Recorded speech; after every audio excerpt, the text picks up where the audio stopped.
Hey everybody, today we are going to be recapping the movie The Unforgivable.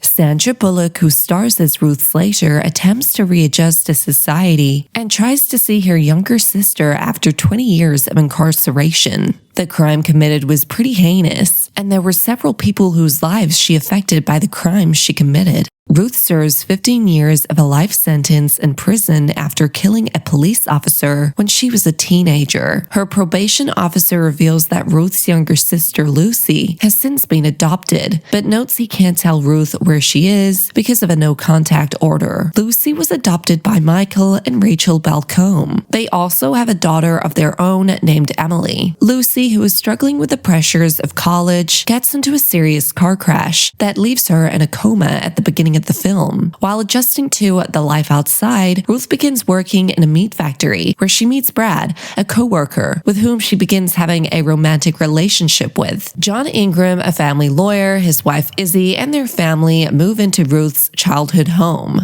Ruth visits the property and asks for help getting in touch with Lucy, and John eventually agrees to aid Ruth, believing she served her time and can be redeemed. Izzy, however, is not impressed at the idea. John gets Ruth in touch with the Balcombes, but it doesn't end well. She learns the Balcombes never gave Lucy the letters Ruth wrote to her for years. The Balcombes' other daughter, Emily, takes pity on Ruth and writes Ruth an anonymous letter, letting her know where Lucy goes to college. Ruth goes to see Lucy, who has since mostly recovered from her car crash, but Ruth doesn't muster up the nerve to speak to her, and instead just watches her from a distance. The sons of the police officer that Ruth killed continuously harass her with threatening phone calls and with a plot to kidnap Lucy as a means of revenge on Ruth. But it turns out Karen was sleeping with Steve's own wife. This sets Steve off on a rampage and kidnaps Emily, who he thinks is Lucy, the 5-year-old who actually killed the police officer who was trying to take her that day and put her in the foster system. So Steve kidnaps Emily on accident thinking she's Lucy and calls Ruth and tells Ruth that she kidnapped her sister. Ruth gets help from Izzy, who feels guilty for her previous behavior towards Ruth, to help her inform the Balcombes about the kidnapping. Ruth accidentally reveals the truth about the past to Izzy during the drive to rescue Emily.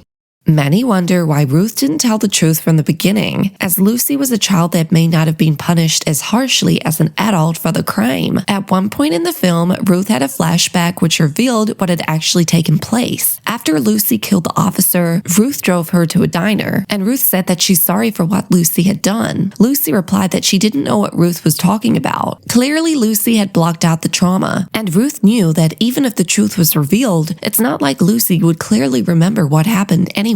Ruth most likely wanted Lucy to have a normal life and not be known as a cop killer, so took the blame. That way her sister Lucy could have a chance at a normal life. At the end of the film, Ruth gets the second chance that she's always wanted with Lucy, because Lucy recognizes her and hugs her. One of the major lessons viewers can learn from The Unforgivable is that someone's story may be more complex than you know, so it's important to be open-minded and forgiving. So what are your thoughts on The Unforgivable? Let me know down below, and don't forget to subscribe for more.